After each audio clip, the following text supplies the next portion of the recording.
Welcome to my NHL breakdown for Monday, March 1st. Saturday night was a rough night for me in NHL. Went 1-3-1, down 2.20 units. So I keep getting right at the precipice of plus units and fall back. It's been a disappointing year that I know will work out fine. I'm going to end up double-digit units up healthy in NHL, but just struggling to get there at this point. We're sitting 46 wins, 53 losses, sitting at 46.5%. The average line still high at plus 125. So I know if I'm at 47.5% on the year, I'm going to be up double-digit units because my average line will continue to be high. But I'm down 2.34 units. My ROI is down 2.36%, and I demand better. New month, new money. Let's get to work. There's just 2 games that I will be attacking in the NHL tonight, and I could add to it. But as I said before, it's just so imperative that I succeed, and without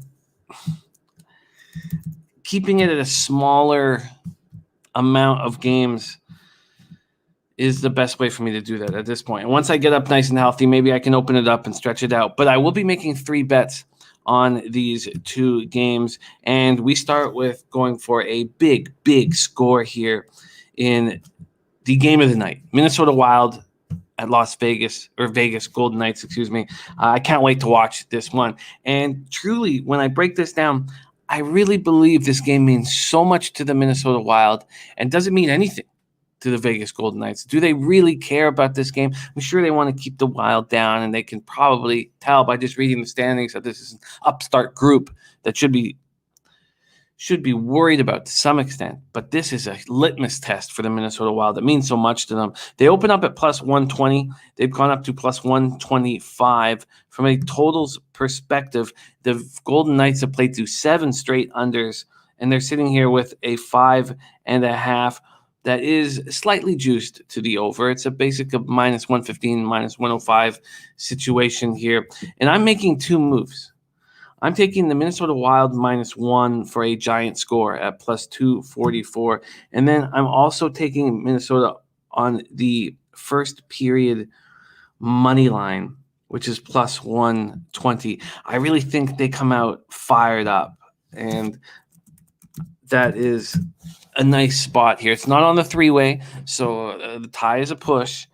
But first period, plus 120 for the Minnesota Wild. All right, let's get to work. And the minus 1 line at plus 244. That's a plus 125 money line and a plus 340 minus 1.5 puck line. Wild are 12-6-0, 7-3-0 on the road at the Golden Knights, 12-4-1, 8-2-1 at home. I expect Kaapo Kakkonen to be in that. It might be a Talbot, but I expect it to be Kakkonen.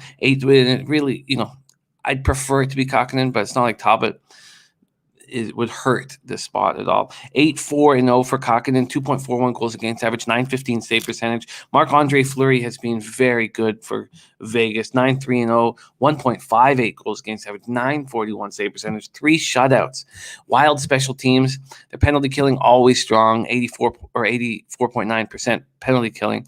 The Vegas Golden Knights penalty killing second in the league at 87.5. The number 1 penalty killing unit is in the second game on my card, that being the Colorado Avalanche. The Knights power play 18.2%. Okay. The Wild power play is awful, 7.9%, and that will improve. You have Kirill Kaprizov rolling. You have Matt Zuccarello back. You got Dumba's shot from the point. The problem is they just don't have that center, that soft-handed, pass-first, power play specialist center who can set these guys up on the wings. But that's something that they can make a move for before the trade deadline. The Minnesota Wild continue to roll. They've won 6 straight. They now face this exciting matchup with the division leaders. They're coming off sweeping the Kings at home on back-to-back nights, Friday and Saturday. We cashed easily on Friday. On Saturday, we pushed. They were up 3-0, and they let their foot off the gas. That's going to happen at times. They still won in overtime. Dumba scored with 1 second left. It was a beauty. This offense is humming. They got 42 shots on Peterson in that victory. They've scored 27 goals over the 6-game winning streak. Victor Rask has returned from injury to center this number 2 line of Kirill Kaprizov and Matt Zuccarello. Cap and Zuki have been incredible. And if you want to talk about some of the flaws of the Corsi rating system, this is rated Kaprizov Zuccarello, and Victor Rask is rated as the worst second line in the NHL. And clearly, if you watch these guys, they're playing like the best. This team has so much depth. They're strong in every facet of the game except for power play. That will change. This power play is destined to improve. This first line of Greenway, Eriksson, Ek, and Fiala can play in all situations. This isn't a team where you have to play your first line 22 minutes a game. And I've spoken at length about the depth of this forward group. Parise, Hartman, Foligno on the third line, Sturm, Bonino, Bugstad on the fourth line. Very talented. This is a test they've been waiting for, going up against the best team in the West, a litmus test that they can't wait to take.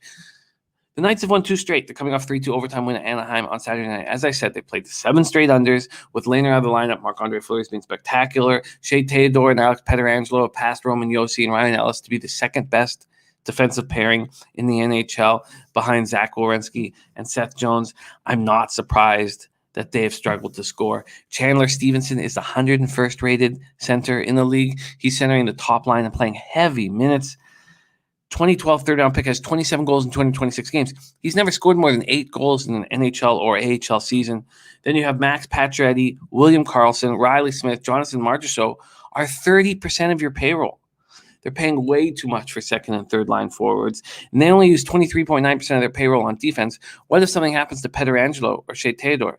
What happens is they're in big trouble. I thought the division that they play in was very weak. It turns out it's not. The Kings and Wild have made this a tough division. But this is the chance for the Minnesota Wild to send a message to the leaders, the Vegas Golden Knights, and I expect them to do just that. And I'm going for a score. So I'm on Minnesota Wild -1 at +244, and I'm on the Minnesota Wild first period at +120. Let's move on to game 2. Colorado Avalanche at San Jose Sharks. Now, I messed up. It was a rookie mistake. Colorado Avalanche came out on the money line at -192 and the puck line at +125. And that was at Bet365. And of course, we talk about the legal license books in the States on this show. Let's see what it says here for openers at other books of the legal variety, because that was the best line I could have gotten. And I was just capping. The only thing that stopped me there was I was just working. At -185 was the actual opening line. I could have got it at -192. -192 money line and the -1.5 at +125 gave you a nice -130, -1 line. Now, I shouldn't say nice, but manageable. But I had finished off capping the game, went to go bet it, and it had moved to -210 and +120, which equaled to -141, -1 line. And I can't take those. I can't take anything that's worse than -135. So I'm on the puck line here. Colorado Avalanche -1.5 at +120. And that was my mistake for lackadaisical when I could have just bet it and stopped capping. But Colorado Avalanche 11-6-1, 6-3-1 on the road at the Sharks, 7-9-2, 1-3-0 at home. Grubauer 10-5-0, 2.01 goals against average, 923 save percentage, 2 shutouts. Devin Dubnyk, I expect to be in net, 1-4-1, 3.46 goals against average, 892 save percentage. Dubnyk or Martin Jones, pick your poison. They're both playing bad. This is a Sharks team that allows 3.89 goals a game. Avalanche, 23.9% power play. Penalty killing, the best in the league, 89.5%. How can the Sharks beat you? There's only one way they can beat you. It's on their power play, which isn't even that good, even though it does have some nice spots with Brent Burns, and Erik Karlsson, and Logan Couture up front. The Sharks' power play, 17.5%, but it gets taken out by the strength of the Avalanche penalty killing. Sharks penalty killing weak, 76.9%. Let's start with the Avalanche. They've won 2 straight. Coming off a dominant 6-2 win in Arizona, they have shot the Coyotes 41-25. They're missing Cale Makar, who's spectacular, but Samuel Girard, Ryan Graves, Bowen Byron are playing great on the back end. This team is going to go on a run. They're so deep, talented. This first line of Landeskog, McKinnon, Rantanen, number 2 ranked first line in the league. They haven't exploded. We're waiting for them to explode. They did get a couple goals. One was on the power play in that 6-2 win over the Coyotes. The number 2 unit of Sayed, Kadri, and Donskoy are the 13th ranked second line in the NHL, but I think they're better than that. Burakovsky, Comfort, and Nishushkin is the 5th ranked third line in the league. Their 4th line of O'Connor, Bellemare, Jost is the 4th ranked 4th line in the league. All 4 lines scored against the Coyotes. I expect this team to win this division. I thought this was a weak division at the start of the year. I thought it was just a 2-horse race between the Avalanche and the Knights. And as we've seen, this Wild is to be messed with. And the LA Kings are better than we expected. The Sharks have lost 3 of 4. They've allowed 13 goals over their last 2 games. Their goaltending is bad. Their forward group has no depth. And now they've lost second-line center Thomas Hertl to COVID for at least 14 days.